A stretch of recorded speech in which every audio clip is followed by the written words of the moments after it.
इमरान खान की डील हो चुकी है और वो बनी गाला शिफ्ट होने वाले हैं और बनी गाला को बुलेट प्रूफ कर दिया गया है और बड़े अच्छे तरीके से बनी गाला की सिक्योरिटी और उसकी बुलेट प्रूफिंग वाला फेज़ वो मुकम्मल कर लिया गया है। और इमरान खान से किसी ने पूछा कि बनी गाला में आपने क्या करना है, वो पर्दे किस कलर के लगाने हैं, तो उन्होंने कहा बुशरा बीबी से पूछिए, जिस कलर के वो कहती हैं उस कलर के लगा दीजिए। ये बात मेरे सामने बैठे पाकिस्तान के बहुत ताकतवर और सुपरस्टार सहाफ़ी, 2 जर्नलिस्ट, बड़े सीनियर नाम, बहुत मोतबर नाम, और वो इमरान खान के जो नैरेटिव है उसके करीबी और उसके हामी, उस नैरेटिव के हामी सहाफ़ी समझे जाते हैं और बड़ा इम्पैक्ट है उनका सोसाइटी में, उनकी पॉपुलैरिटी में किसी को शक नहीं है, उनकी जो जर्नलिज्म है उसमें किसी को डाउट नहीं है। मारूफ लोग हैं, जहाँ से गुजरते हैं लोग सेल्फियाँ खिंचवाना शुरू कर देते हैं और उनके साथ गपशप शुरू कर देते हैं, उनसे इमरान खान के मुतालिक पूछना शुरू कर देते हैं, इमरान खान के मुतालिक बातें करना शुरू कर देते हैं, तहरीक इंसाफ के मुतालिक पूछना शुरू कर देते हैं। तो ये बात जब वो मुझे बता रहे थे तो हम चाय पी रहे थे, तो अब मैं इस सोच में पड़ गया कि इमरान खान की डील हो चुकी है, डील हो गई है, तो फिर डील जो है वो होने के बाद वो, क्योंकि डेट भी मुझे बता रहे थे, उनका कहना था कि हम आपको डेट भी बता रहे हैं कि ये एस्टिमेटेड डेट है। उनमें से एक जो जर्नलिस्ट है, सीनियर नाम है, वो कह रहे थे कि ये एस्टिमेटेड है डेट। उन्होंने कुछ तकरीबन 27 अगस्त बताई और उसे राउंड कर लें आप, 27 की बजाय आप 1 सितंबर तक कर लें या मिड ऑफ सितंबर तक भी कर लें, तो ये तकरीबन उनके ज़हन में एस्टीमेट था इमरान खान साहब की रिहाई को लेकर कि वो फिर हाउस अरेस्ट हो जाएंगे। अगर बेल वगैरह मिल गई तो हुकूमत एक बंदोबस्त करके उन्हें बनी गाला रख लेगी, और उन जर्नलिस्टों का ख्याल था कि वो बनी गाला फिर रह नहीं पाएंगे, लोगों का प्रेशर, अवाम का प्रेशर, और बनी गाला एक पाकिस्तान का साबिक वज़ीर-ए-आज़म कैद है जो बड़ा पावरफुल है, बहुत पॉपुलर है।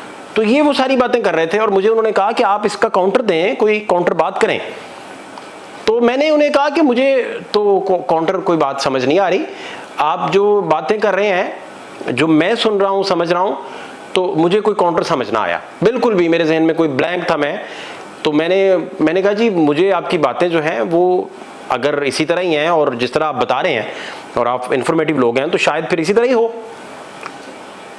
अब मेरे जहन में जो उस दिन के बाद जो स्पेकुलेट हो रहा है, जो अफवाहें चल रही हैं, वो तो चले एक तरफ हैं।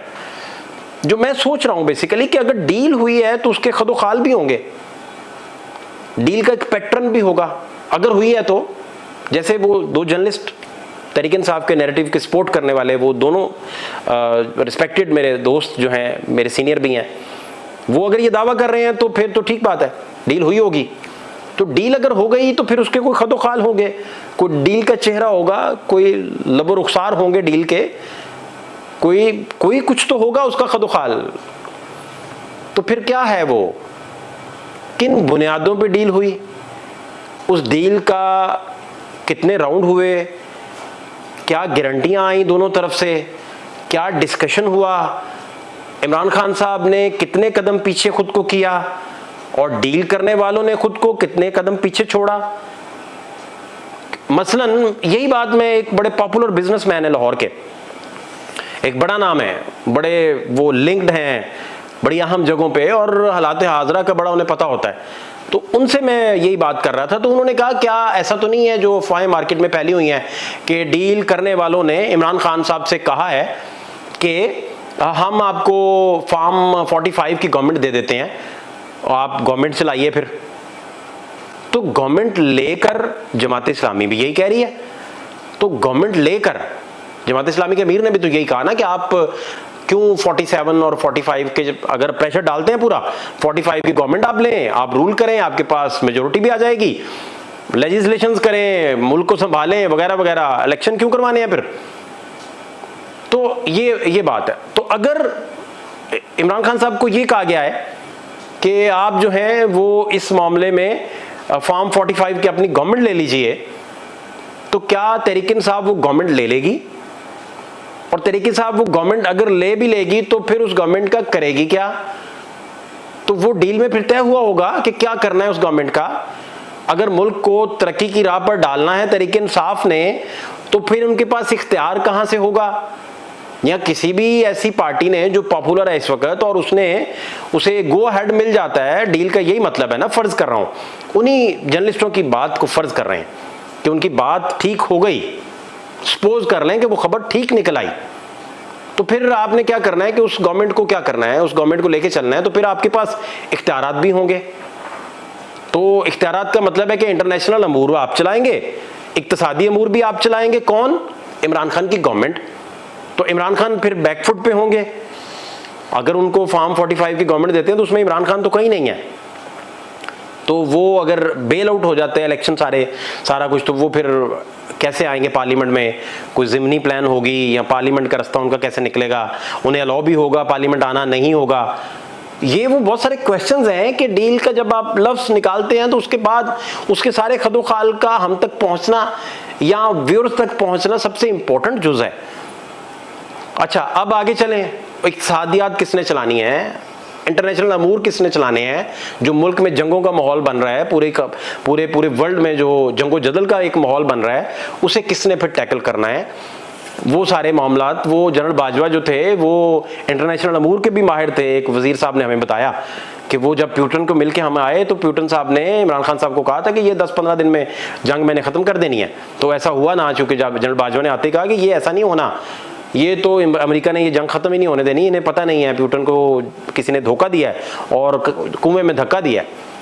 तो अब इक़्तिसादियात फिर किसने चलानी है?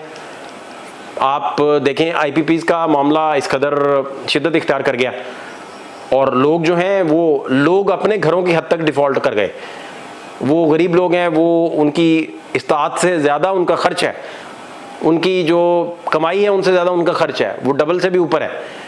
वो 30,000 में अब बजट नहीं बना सकते, 40,000 में बजट नहीं बना सकते, 50,000 में घर का बजट नहीं बन सकता। तो गर्मियाँ उन्होंने किस तरह गुजारी हैं वो इसकी बहस अलहदा छोड़िए, किस तरह वो गुजारा कर रहे हैं। तो फिर मुल्क कैसे चलाएंगे वो? क्या उस डील में ये भी तय हुआ होगा कि पावर्स जो हैं वो इमरान गवर्नमेंट को दे दी जाएंगी? तो पावर्स इमरान गवर्नमेंट को तो तब ना मिली जब वो बड़े प्यार से और बड़े एहतराम से और बड़ा उन्हें प्रोटोकॉल के साथ गवर्नमेंट में लेके आए थे, तो पावर्स तो तब ना मिल सकी। तो अब कैसे पावर्स दी जाएंगी? तो इसका अब फिर मैं रात हामिद मीर साहब को सुन रहा था, तो हामिद मीर साहब कह रहे थे कि 3 दफ़ा तो वो अपने जो मुज़ाकरात हैं उन्हें सबूताज कर चुके हैं इमरान खान साहब, तो चौथा राउंड कोई करवाने की अगर कोशिश कर रहा है तो फिर शायद ये इस तरह की बातें। अब फिर एक सबसे बड़ी बात और है कि अगर वो मुज़ाकरात हो जाते हैं और ये तय हो जाती हैं चीज़ें, तो फिर गारंटी क्या होगी? चूँकि इमरान खान साहब जो हैं उनके बारे में ये बात कही जाती है कि जब वो मुज़ाकरात की टेबल पे बैठते हैं तो PDM के साथ मुज़ाकरात तय हो गए थे कि पहला हफ्ता जो होगा काजी फायज साहब के आने के बाद इलेक्शन उसमें हो जाएगा। PDM और ये मिलकर तहरीक इंसाफ के साथ प्रेस टॉक भी करने वाले थे, लेकिन वो ना हो सका, वो ना फिर हो सका। इमरान खान बैकआउट कर गए और बहुत सारे मिनिस्टर्स कहते हैं कि हम इमरान खान साहब से जब पहली दफ़ा मिलेंगे उनकी रिहाई के बाद, तो हम सबसे पहले यही पूछेंगे कि वो क्या हुआ था ऐसा, या उनके पास क्या इन्फॉर्मेशन थी। फिर साथ ही टेक्नोक्रेट्स को लेकर बड़ा बवेला है मुल्क में। काजी साहब अगर इलेक्शन ना करवाते, काजी साहब अगर जैसा भी इलेक्शन हुआ वो बहस अलहदा है, उसमें धांधली का आंसर कितना है, उसकी वजह क्या मामला बना, कितने जो इलेक्शन करवाने वाले कितने शिद्दत से एक्सपोज हुए, वो एक अलहदा बहस है। लेकिन काजी साहब अगर इलेक्शन ना करवाते या सुप्रीम कोर्ट ऑर्डर ना देता इलेक्शन करवाने का, तो फिर निगरान चल रहे होते, तो फिर उसमें टेक्नोक्रेट्स डालते जाते, तो वो तो समझ आती थी। लेकिन इस सिनेरियो में और फिर सबसे बढ़कर अगर आपने डील करनी है और कोई डील हो जाती है, तो फिर ये सिविल सुप्रीमेसी की जंग है या नैरेटिव जो तहरीक इंसाफ ने सेट किया है कि ये कोई जमहूरी जंग है जो सिविल सुप्रीमेसी के लिए है, तो वो फिर किधर एग्जिस्ट करेगा, वो कहाँ जाएगा? लेकिन जो ऑपोजिशन है उसको तो चले एक साइड पे रखिए, जो गवर्नमेंट की एंड पर जो हीट है उससे लगकर सर्कमस्टांशियल जो एविडेंस है, जो वाकयाती शहादतें हैं, वो ज़रूर बता रही हैं कि कुछ पका ज़रूर है और इसका पकना तो सोहेल वड़ैच साहब कोई 20 दिन पहले कॉलम में लिख चुके थे कि दूर कहीं हल्की आंच पे खिचड़ी पक रही है। तो उसमें उनका यही मतलब था कि गवर्नमेंट को घर भेज दें। गवर्नमेंट अगर घर चले जाती है तो उसका मतलब यही है कि गवर्नमेंट अपना नैरेटिव सेट करने में भी नाकाम रही है और हमें बचाने में भी नाकाम रही है जो हम लेके आए हैं इन्हें। तो इस सारे हालात में डील का अगर तासुर दिया जा रहा है या कोई डील होने जा रही है तो उसके खदोखाल फिर क्या है, किन बुनियादों पे डील हो रही है। क्या डील इस बुनियाद पे हो रही है कि गवर्नमेंट खान को दी जाएगी या पावर्स खान को दी जाएंगी। क्या डील इस बुनियाद पे हो रही है कि खान पार्लियामेंट से बाहर रहेंगे और गवर्नमेंट चलाएंगे, या इस बुनियाद पे हो रही है कि खान उसे लीड करेंगे। क्या इस बुनियाद पे हो रही है कि इक्तिसादियात आलमी अमूर भी तहरीक इंसाफ की गवर्नमेंट चलाएगी या कुछ और, या फिर इस बुनियाद पे हो रही है कि हम फ्रेश मैंडेट की तरफ चले जाएं। तो फ्रेश मैंडेट की तरफ आपने अगर जाना है तो रिफॉर्म्स किधर हैं, इलेक्शन जिन्होंने करवाना है इलेक्शन कमीशन ने, वो रिफॉर्म्स किधर होंगी, आप किस किस हल्के में चेक एंड बैलेंस रखेंगे, कहां कहां लूप होल्स बंद करने की कोशिश करेंगे। क्योंकि हर हल्का जो है उसमें तो रिगिंग बड़ी आसान है, बड़ी आसानी से की जा सकती है। और रिगिंग के एतबार से 2024 का इलेक्शन था, ये तारीख का सबसे ज्यादा मुतनाज़ इलेक्शन था। और इसके बाद वो सारे मिलकर IPPs के तो पीछे सारे पड़ गए, वही पड़े जो निगरान है, जो अपनी गवर्नमेंट का हिस्सा रहे इनका, और इन्हीं की आशीर्वाद से जो निगरान बने। लेकिन सबसे बढ़कर ये कि नवाज शरीफ को भी डायरेक्टली उनकी सीट को लेकर टारगेट किया जा रहा है और उन्हें सीट छोड़ देनी चाहिए थी इखलाकन, और यास्मीन साहबा को दे देनी चाहिए थी स्टार्ट में, और गवर्नमेंट ना बनाते तो शायद इतना कष्ट ना काटना पड़ता और इतने हालात ख़राब ना होते। लेकिन फिर भी अगर डील हुई है तो उसके कुछ टर्म्स एंड कंडीशंस भी तय हुए होंगे, कुछ हालात मूव फॉरवर्ड भी तय हुआ होगा। तो उम्मीद रखते हैं कि मूव फॉरवर्ड फिर आना चाहिए बाहर। और अगर ऐसा नहीं कुछ हुआ और इमरान खान चौथा राउंड कोई किसी अपनी ख्वाहिश पे कोई करवा रहा है चौथा राउंड, और उसमें से भी कुछ नहीं निकलना, तो फिर हालात वही रहेंगे और इमरान खान अंदर ही रहेंगे। फहद शहबाज खान को इजाज़त दीजिए, अल्लाह निगहबान।